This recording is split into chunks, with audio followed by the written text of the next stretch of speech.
식물을 나눠주며 유리하는 빈민을 내 집에 들이며 벗은 자를 보면 입히며 또 내 고륙을 피하여 스스로 숨지 아니하는 것이 아니겠느냐. 아멘.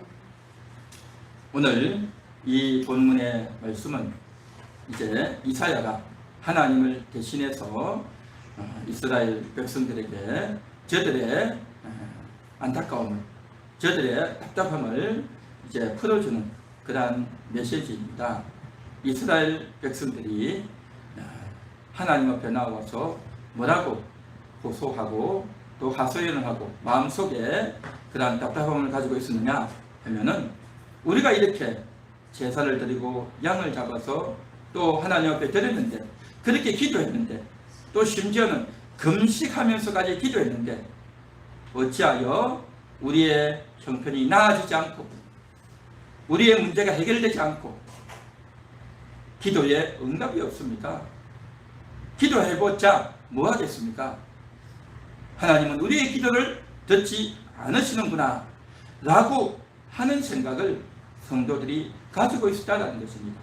그래서 그러한 저들의 독백, 그러한 속의 생각, 그래서 일부가 그러한 이야기들을 서로 주고받는 이러한 것들을 하나님이 다 들으시고 다 아시고, 그리고 이사야를 통해서 저들에게 해답을 주시는데, 그 해답의 내용이 바로 오늘 본문의 말씀이다라는 것입니다. 6절에 보면 이렇게 말씀합니다. 내가 기뻐하는 금식은 흉악의 결박을 풀어주며 멍에의 줄을 끌어주며 압제 당하는 자를 자유하게 하며 모든 멍에를 꺾는 것이 아니겠느냐. 아멘. 내가 기뻐하는 금식 뭐냐? 바로 흉악의 결박을 풀어주는 거라는 겁니다. 이게 무슨 말이냐면, 이스라엘 백성들은 이제 부자들이, 기득권들이, 잘 사는 자들이 자기 동족을 여전히 종으로 부려먹고 있다는 것입니다. 이스라엘 나라에는요, 안식일 7일마다 한 번씩 오는 안식일, 7년마다 한 번씩 오는 안식년, 그리고 안식년을 7번 지내고 그 다음에 오는 50년 만에 오는 희년이 있었어요.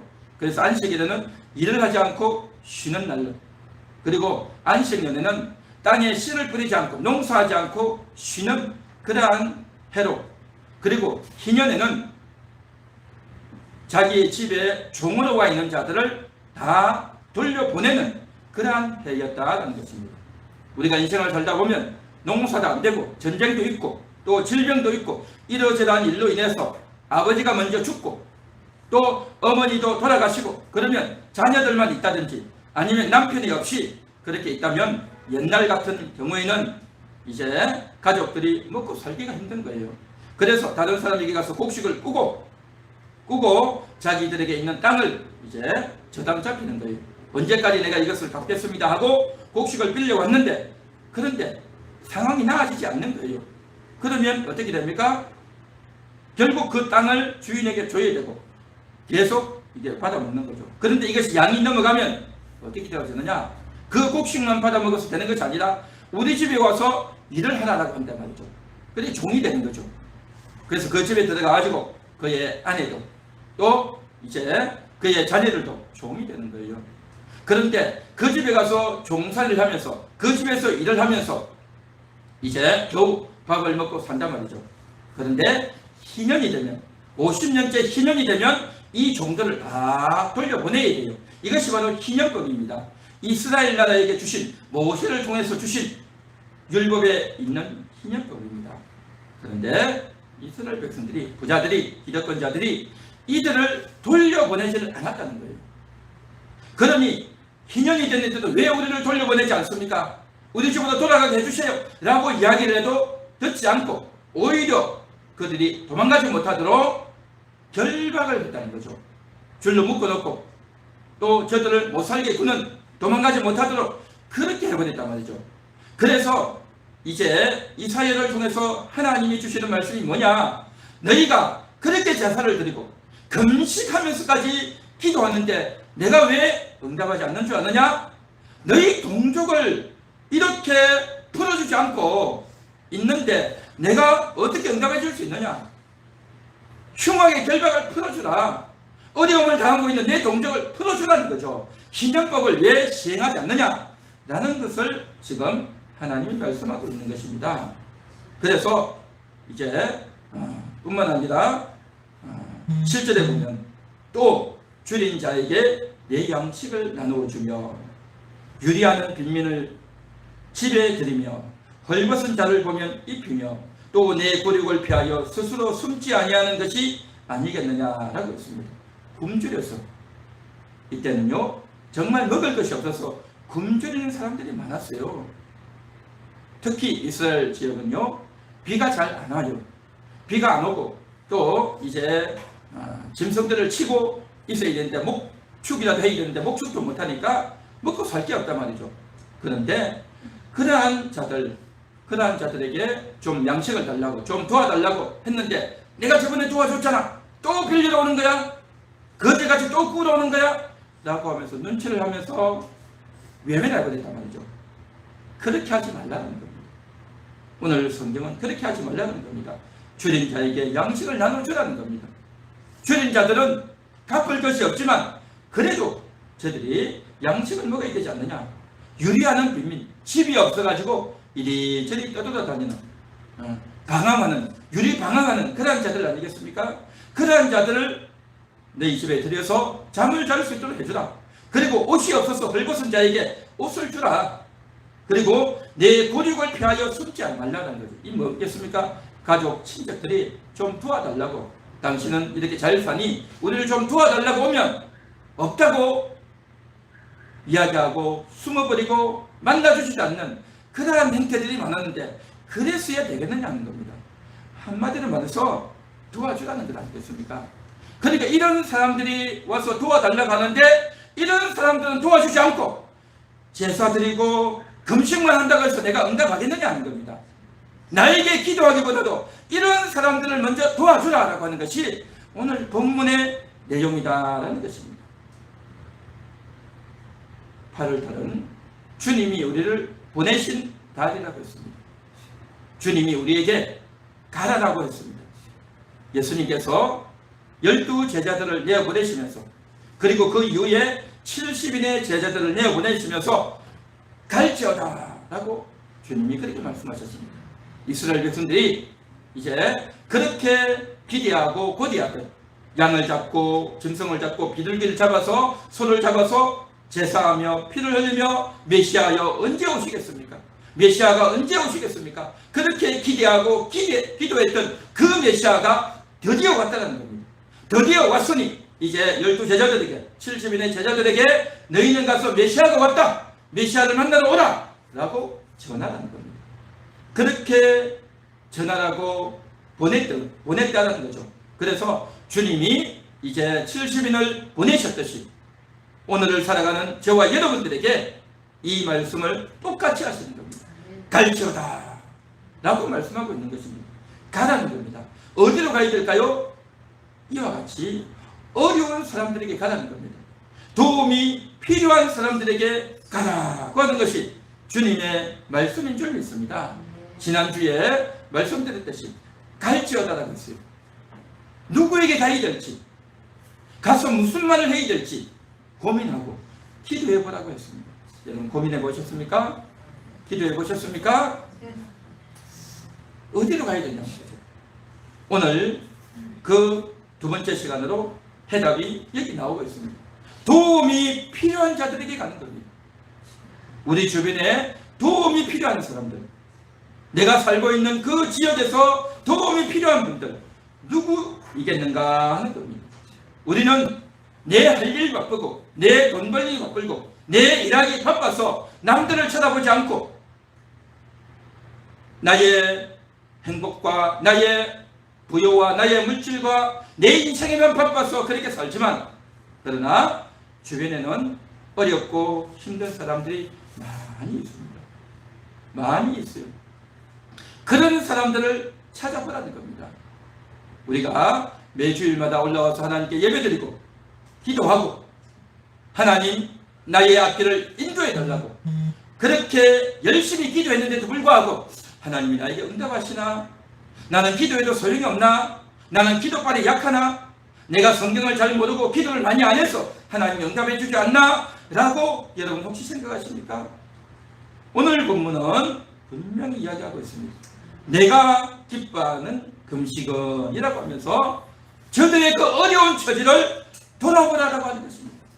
내 주변에 있는 어려운 이웃 누구이겠습니까? 그 사람들을 찾아가야 될 줄 믿습니다. 오늘 이 말씀을 들으면서 내가 찾아가야 될, 내가 도와줘야 될 그 이웃이 누구이겠는가 하는 겁니다. 오늘 성경은 분명히 말씀합니다. 나눠주라는 겁니다. 그들을 도와주라는 겁니다. 저들이 도움을 요청해 올 때 피하지 말라는 겁니다. 우리는 너무나도 이런 말들을 합니다. 저 사람은 맨날 도와달라 하는 사람이다.